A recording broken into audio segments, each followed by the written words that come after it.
My apartment building only had 12 floors. At least, that's what everyone believed.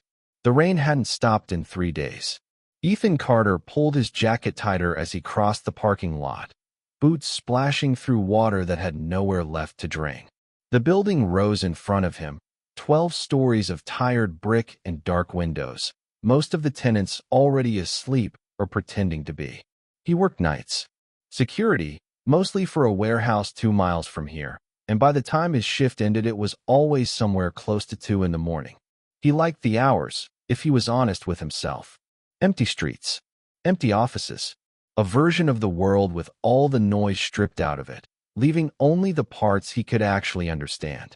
2 years in this building had taught him its rhythms the way you learn the rhythms of a person you live with.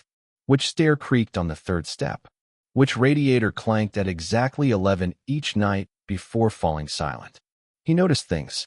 It was what made him good at his job, and it was, in a smaller way, what made the next few minutes so difficult to explain away. Tonight was no different from any other, at first. The lobby was empty when he pushed through the glass doors, water dripping off him onto tile that hadn't been mopped since the day's shift left. The front desk light was on. No one sat behind it. He didn't think much of it.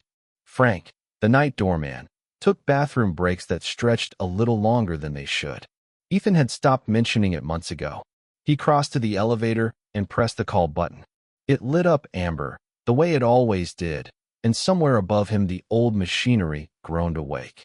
The doors opened. He stepped inside. The elevator smelled like it always did, faint metal and old carpet, and he pressed 12, watching the number light up under his thumb. The doors closed. The car began to rise. Somewhere around the 6th floor, the lights flickered. Just once. A half-second of darkness, gone before he could react to it. He glanced up at the fluorescent panel overhead, decided it was nothing, and looked back at the number display. It read 9, then 10. Then, for just a moment, the light behind the number seemed to stutter, the way an old television used to before the picture settled. 11. He felt the car slow. Not stop. Slow, the way it did when it was preparing to land on a floor, except the number above the door hadn't reached 12 yet. He watched it change. 13. He stood very still. There is no 13, he thought. He knew that. He'd lived here 2 years. He'd taken this elevator hundreds of times. The building had 12 floors, and above the 12th was nothing but a flat concrete roof where pigeons sometimes gathered in the early morning. The doors opened anyway. Cold air rolled in first, thin and stale, carrying a smell he couldn't quite place. Not mold, not dust, something closer to the smell of a room that hadn't been opened in a very long time. He didn't move. The hallway beyond the doors looked almost exactly like the one on his own floor. Same beige carpet, worn thin down the center. Same water-stained ceiling tiles. Same brass numbers on the doors, though from where he stood, he couldn't quite read them. The lights out there were dimmer.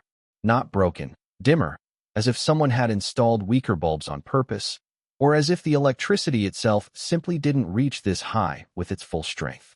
He reached out and pressed the button for 12 again. Nothing happened. The doors stayed open, patient, waiting. He stepped out. His footsteps sounded wrong on the carpet, muffled in a way that made him instinctively glance behind him to check that the elevator was still there. It was. Doors open, light on, waiting exactly as he'd left it, and something about that felt worse than if it had simply vanished. He walked forward. The first door he passed stood open a few inches, dark beyond it. He didn't look in. The second door was the same. The third. Every door along the hallway hung open just enough to suggest someone inside had meant to close it and simply hadn't finished the motion. He stopped at the 4th door and looked inside, because some part of him needed to know he wasn't imagining this. A living room, furnished, lit only by the gray light bleeding through a window with the curtains half drawn.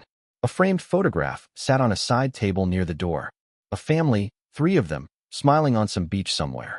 Their faces were smooth, blank, featureless, the way a mannequin's face is featureless, as though whoever had made this photograph had simply run out of details before finishing it.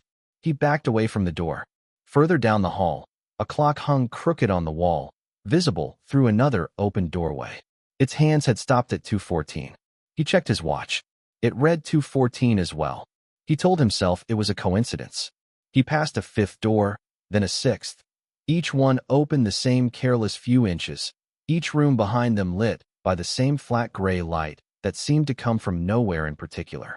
In one, a coat still hung on a hook by the entrance, as if someone had stepped out for a moment and simply never come back to collect it. In another, a child's shoe sat lined up by the door, small and neat, waiting for feet that weren't there. The silence bothered him more than anything he could see. No traffic sound from outside. No pipes groaning in the walls. No distant television murmuring through someone's door. 12 floors below, the building always made some kind of noise, even at 2 in the morning.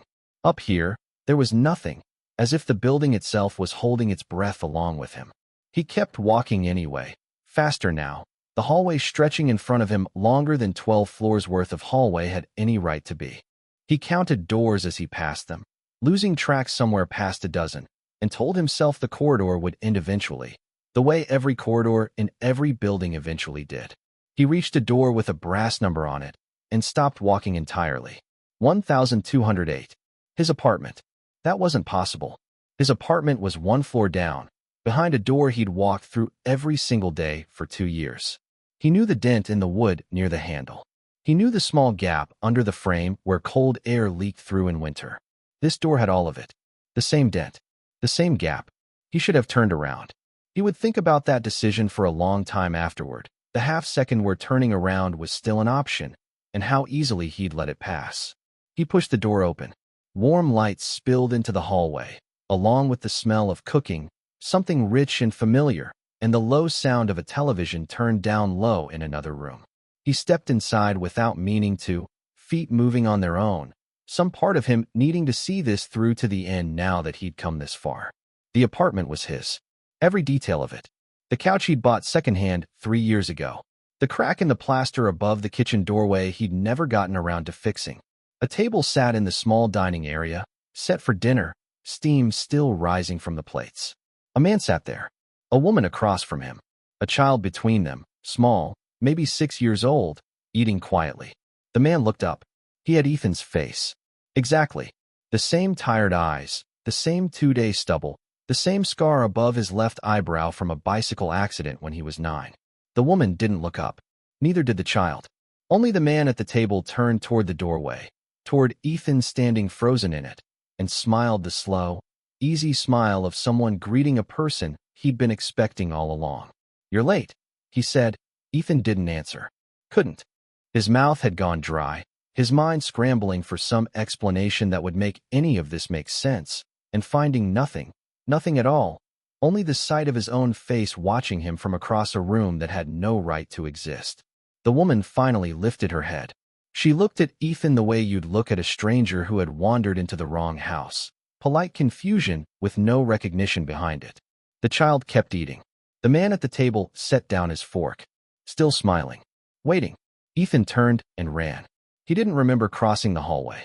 He remembered the elevator doors, still open exactly as he'd left them, and throwing himself inside, slamming his palm against the button for 12 until the doors finally, mercifully, began to close. He watched the number above the door as the car descended. 13. Then nothing, a long pause where no number lit up at all, long enough that he started to wonder if the elevator had stopped between floors, trapped in some gap the building wasn't supposed to have. Then 12. The doors opened onto his own floor, familiar and ordinary, and he stumbled out into a hallway with brighter lights and clocks that hadn't stopped and doors that were all, every single one of them, closed the way doors were supposed to be. He didn't sleep that night.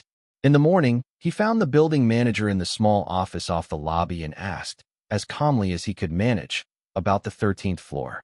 The manager looked at him the way you'd look at someone who'd clearly had too little sleep. He pulled up the building's floor plan on an old computer monitor, turned it around so Ethan could see. 12 floors. Nothing above them but roof access. Maintenance records going back 30 years showed the same thing. No 13th floor. No apartment 1208 with a family matching what Ethan described. No record of any incident, any renovation, any part of the building's history that didn't align perfectly with 12 ordinary floors. The manager, almost as an afterthought, pulled up the lobby security footage from the night before, just to be helpful, just to put the matter to rest.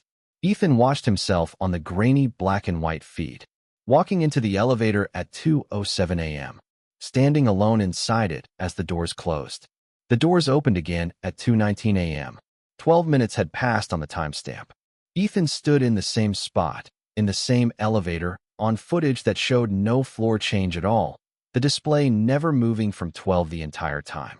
But for those 12 minutes, the footage showed him talking, gesturing, his mouth moving, reacting to something no camera could show, backing away from something that wasn't in the frame, alone the entire time in an elevator that had, according to every recorded second of footage, never left the ground floor lobby level at all.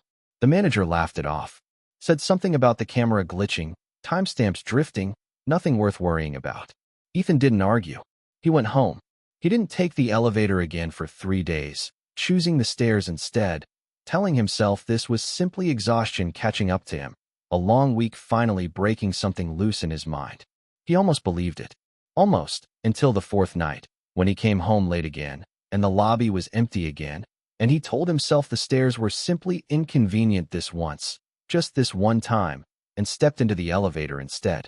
He pressed 12. The doors closed. Somewhere above the 6th floor, the lights flickered. And late that night, long after Ethan had gone up to his apartment and locked the door and told himself it was over, the elevator sat empty in the lobby, doors closed, completely still. Then, with no one inside to press a single button, the display above the doors lit up on its own. 13.